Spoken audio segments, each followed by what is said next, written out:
About to go live. Right. Yeah. Jump in. Here we go. Oh, we're already live. Yeah, we're live. It's all right. So I do my hair when we're live as well. Hello, everyone. There's no one there yet, I know that, but you will be because I'm confident you always are. So we're already here, talking sense in the city. This is Nathan. He's one of our Western Australian family members who's come down to Melbourne to hang out. You know, smoke some of the local herb. Hey, Dave, how you doing, brother? So we've just popped down. Bobby, hey, sweetheart, good to see you. We've just popped down to our favourite park and our favourite tree. I won't even need to say where we are. You guys should already know. If we're in Melbourne and we're smoking weed in the park, what park would it be? Can you guess? Shh, it's a secret. It's not really a secret, we come here all the time. It's beautiful. It's not a bad day. Weather's a bit overcast, but the rain's held off. So I'm wandering around. For those of you in the city tonight, if you're looking for something to do, Highlander Bar, 8 p.m, comedy. Come and hang out. Come and say hi. H-I-G-H, hi. You know how to do it. Yeah, you know. Don't forget, tomorrow night, tune in for Argo Nights, live from Ballarat. Oh, it's good. Chad! How are you, brother? How's life over there in the US of A? So yeah, we're just chilling and hanging because we're going to the Highlander tonight. Just like hanging around. We thought we'd come to our favourite park and have a smoke and pretend it's April 20, because on April 20 this park is notoriously full of stoners. Do you know that the Flagstaff Gardens 420 celebrations made it number 5 in the world's top 8 420s this year? Next year we're going to make it up into the top 3. So we're working hard. It's going to be awesome. Don't forget, there's a picnic on the 3rd weekend of January. That's the Sunday, so 3rd Sunday in January. Come down to Flagstaff, hang out with the family, your community. More importantly, right now, have you voted? Are you looking at your vote? Are you thinking carefully about who you're voting for? Remember, in Victoria, the Reason Party has stood by our community stalwartly, solidly, impervious to the bullshit that they've copped from the rest of the parliament. Fiona has stood by our community proudly, and I want you guys to remember that as we're coming up for elections. I want you to think about putting Liberal and Labor last. Not just think about it, do it. All the way down to the bottom. Vote below the line, choose where your preferences are going. And just remember, it doesn't matter if it's some crazy ass independent like the Shooters Party or something like that, because everyone deserves a bit of representation. We're not talking about dominating a parliament with one sort of like far-right extremist sort of representative, are we? No, we're talking about giving everyone a voice. Because when it comes down to it, everybody has got similar thoughts around the important things. We want a good education system for our children. We want a good aged care system for our elderly. We want a good health system for everybody. You know, these are the things that representational government will focus on at the end of the day. Not the extremist views, not the little, oh, we want to be able to have 100 handguns and that's okay. You know what I mean? Because extremist views, we're human beings. We all want our own little something. But at the end of the day, there's a consensus. There's a humanity deep within us that I think that we'll find, given the opportunity. And the only way we're going to have that opportunity is if we recapture our parliament with a representational government and not a party-based one. Hey, David, how are you, brother? I got one of your fellow Western Australians here with me today. David's up in WA. Yeah, Nathan. Nathan, Dave, Nathan, how you going?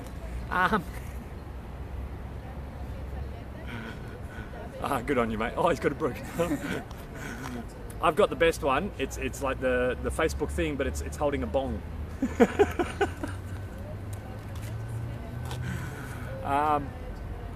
Yeah, look, it's important that we show the rest of society that our community is the community that they should be trying to emulate. Like, we're not trying to get absorbed into the greater community. We're trying to teach the greater community the strength of the people that has been exhibited through decades and decades in the cannabis community.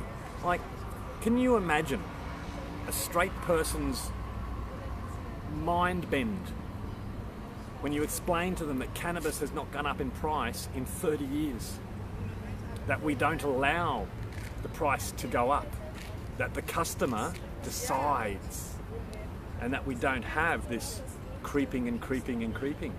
At the same time as my packet of cigarettes went from $1.46 to $30, cannabis went from what it was to the same place. It hasn't varied.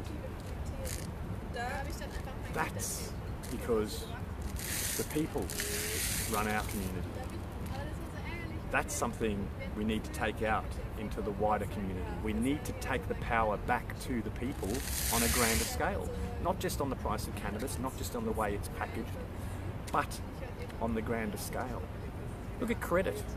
You get a pound on credit. Okay, there you go, there's $2,500, $3,000, $4,000. Do you pay interest on that? No, you just pay the credit at the end of the month, or the end of the week, or the end of the fortnight, or however long you've got it for. You pay what you borrowed. You don't pay that plus bit, because nobody's trying to screw you. Why? Because we don't let that happen. There's a couple of times when they've tried to introduce like a credit thing, where you pay a little bit of interest on your tick bill, and it got crushed every single time. People power. Real people power. Now, there's a couple of million cannabis users, regular cannabis users in this country. Now, what I want you to think about is that every single day, at least 2 million Australians mix up at least a gram of cannabis. All right? Now, multiply that gram, divide it between ounces, pounds, and kilos, and start to understand the scale. Okay? So a gram of cannabis every single day, right? By 2 million people, that's 2 million grams.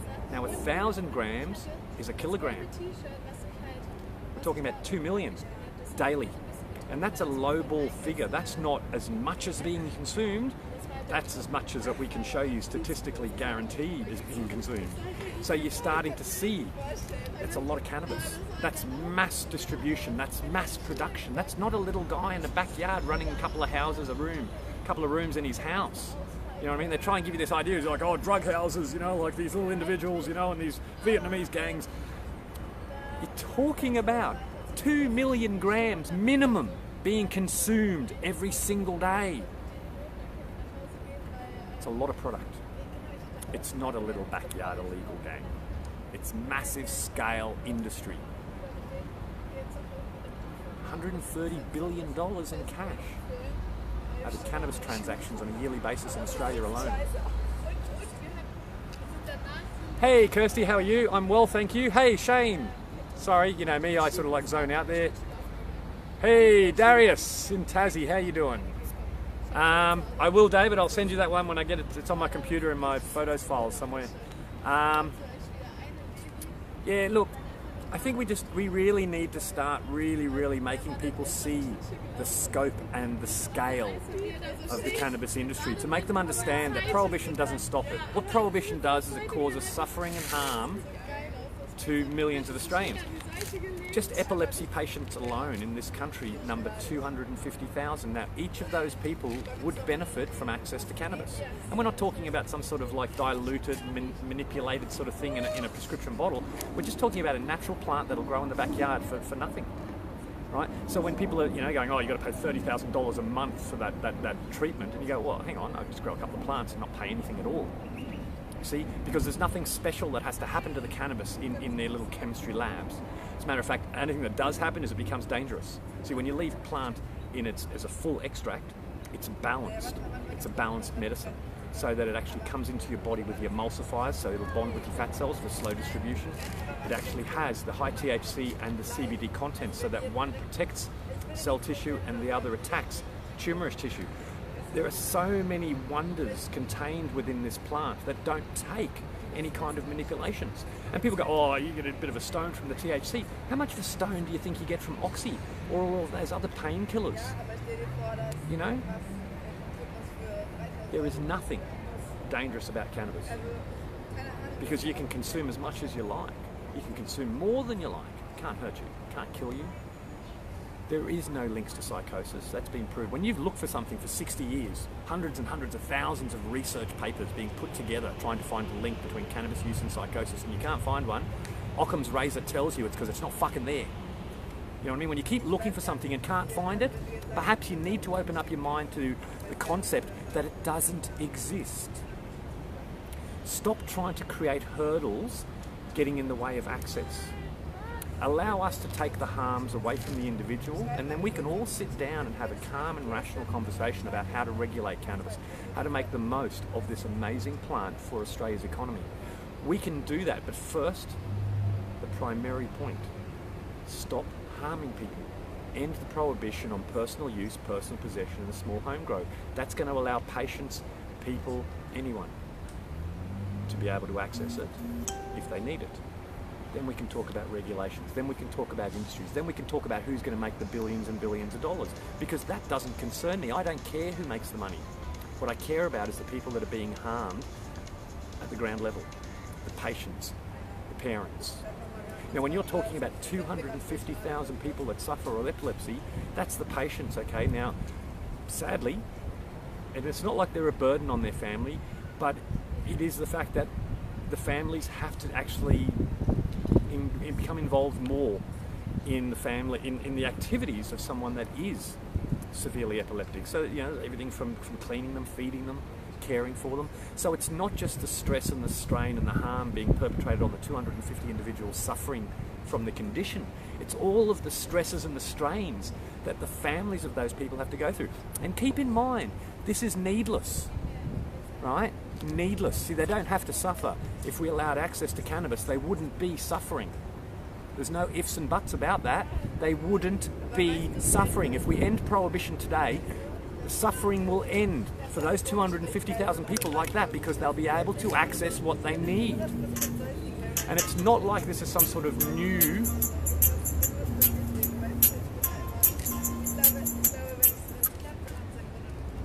we'll say goodbye to them. It was a Sydney phone number. I'm not interested. There's some good people in Sydney. It might be important. I'll ring back later. It could be my lawyer. Although his name would have come up, wouldn't it? So it's okay. Don't stress on it. 250,000 Australians' lives would be improved immediately, because they'd be able to go and go, hey, can I get some cannabis? Make a tea, extract a bit of oil, and all of a sudden they've got a reliable treatment that's going to allow that patient to have quality of life. A quality of life that is at this moment denied to them because of a law. Can you imagine that? If there was a law that said you're not allowed to have any quality of life, because that's exactly what this prohibition is saying to those people. They're not allowed to enjoy life. They're not allowed to actually engage. They're going to lay there in a stupor, medicated, tranquilized, their organs being dissolved by the steroids. Why? Because there's a law that says it. Can you imagine that? The law says you've got to suffer. That's what the law is saying. Because it doesn't halt the control. It doesn't halt the supply. It doesn't do anything except cause the suffering. So that's what we have. Prohibition means, make Australians suffer. And when a lawyer stands there, turned politician, and tells us, there's harms, psychosis links, like Turnbull did, that prick. If you go to Wikipedia and you look up prick, you find a picture of Malcolm Turnbull. Yeah, well, you might not yet, but you will one day. I'm working on it. We'll get around it. Put it up there, take it away. But if we get enough people to guarantee that, yes, he is a prick, see, it'll be stuck there forever. You just need enough people to go, yep, no, that's the truth. And I reckon there's quite a few million Australians that go, yeah, no, he's a prick. They are causing access to be further and further away. While they're telling you they're doing everything they can to help, they're actually doing everything they can to hinder. Look at the Premier of New South Wales, Daniel Andrews. You know what I mean? Took that poor sick child with epilepsy in his arms. I'm going to do everything I can to help this child. And then had a piece of legislation snuck through Parliament in the middle of the night that made sure that that child's mother would go to jail if she ever tried giving that kid cannabis oil again. Like, that's the piece of shit Premier of this state. And he thinks he's going to get elected again. Dirty, underhanded, cruel and inhuman. Right? Because the words that come out of their mouth are not attached to their intent. So, that's me. I do this, I can't help it. You can talk if you want, Nathan. You're sitting there quietly. You're saying everything that makes sense and 100% agree, support, don't punish, obviously. And that's exactly it, support, don't punish. Why should we be punishing those that seem to be punishing themselves enough? You know, even when it gets down to the hard drugs and addictions and so forth. Like if someone's at their worst of the worst, you know what I mean? And they feel that there's nothing else in life except revolving around using a drug. It's like, what? Then we go, oh yeah, let's kick them. Like, can't you see that's what they're doing to themselves? Isn't it time we reached down and put our hand out and said, listen mate, do you need some help? We need to be there to help people, not to harm them. Talk to your friends, talk to your family. Help them see that the suffering has to end, that it's not about accessing cannabis, it's not about accessing drugs at all. It's about getting rid of this thing, this mechanism, this law that is causing harm from one side of society to the other. It's not just the people it's impacting, it's everyone around them, and then that it makes everyone around them. It just ripples out. If we end that, if we stop the suffering and have a constructive discussion about how to approach drug use, about how to approach those that are having too much, about how to put safety nets in place so that people can access help, not harm. We're evolving as a community, we're evolving as human beings. It's time that we looked at the way things are. Afternoon, good sir. How are you? It's just about to start raining, so we're probably going to have to kill the stream any second before I get drowned out. But honestly, it is time that we got a little bit more mature about this discussion. It's about time that we were brave enough to have the discussion with people that we didn't think, we were game to. And it really is, it's about ending the harm. It's not about accessing the drugs, it's about ending the harm. And as long as we can all get on board on that, it's going to be a lot easier for the public to swallow. Because nobody really wants to harm anyone. Well, unless they're a politician, of course. Then it's their job, apparently. So please, think about the people that are suffering. Think about the harm that's going on around and try and become objective. Try and realise it's not about you, it's not about me, it's about society. This is something so much bigger than any of us. This is an issue that's been hidden away, it's been ignored for too long. For me, there is nothing more important than this issue. And there hasn't been anything as important in my mind because nothing else is causing so much harm. We changed marriage laws that had stood like engraved in stone for generations because people's feelings were being hurt. People are physically being harmed each fucking day by prohibition. Isn't it time we had a bit of consideration? Isn't it time we stopped looking away and face the damage that we've allowed to be caused? Isn't it time we said enough? Please, join me in telling them it's enough.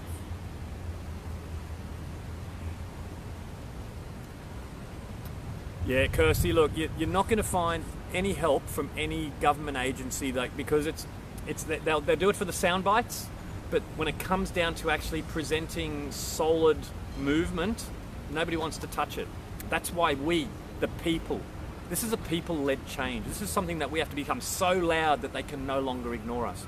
Honestly, for those of you that are out there, look, it is the hardest thing that I do. Like, I smoke weed in front of coppers, and I find it easier than asking you people to help us. Okay? There's a Patreon account on my page. Seriously, it's $5 a month. I think it works out about $7 something in loose shrapnel because it's done in US dollars. If I can get a few hundred people putting in that money, I can get out to regional towns across this country. I can be talking to you from every state, every town. I can be talking to town halls. I'll go to parks, I'll go to picnics, I'll start up everything everywhere. Because what we need is we need the people all standing up. We need to get out to them. And yeah, as much as I hate asking, I'm in that place where I've got no choice now. We need to take this to the next level. We need to get out there to the people because we're not getting the help from the system. Look at how much money was thrown into the same-sex marriage debate. No, I don't be coming back there. I don't have a problem with it. It's like beautiful cousins are gay and nephews and some of my oldest friends. It's not about that. It's about the fact that we put a lot of focus on that issue and we're ignoring something that's causing genuine harm on a daily basis. That's important. So please, join me in ending the harm. Join me in standing up and making your voice loud and clear that we will not tolerate this anymore. We want the harm to stop. We want the vulnerable to be safe. We want help there for those that need it. It's up to you. We're all doing our bit. I need you to do your bit too. Anyway, it's about to start storming on me. Peace, love, and mung beans. Call me Ancient, call me Jay. Don't call me late for dinner because the munchies is real. I'm a stoner and it's part of the healing process. Okay? Bye. Yes.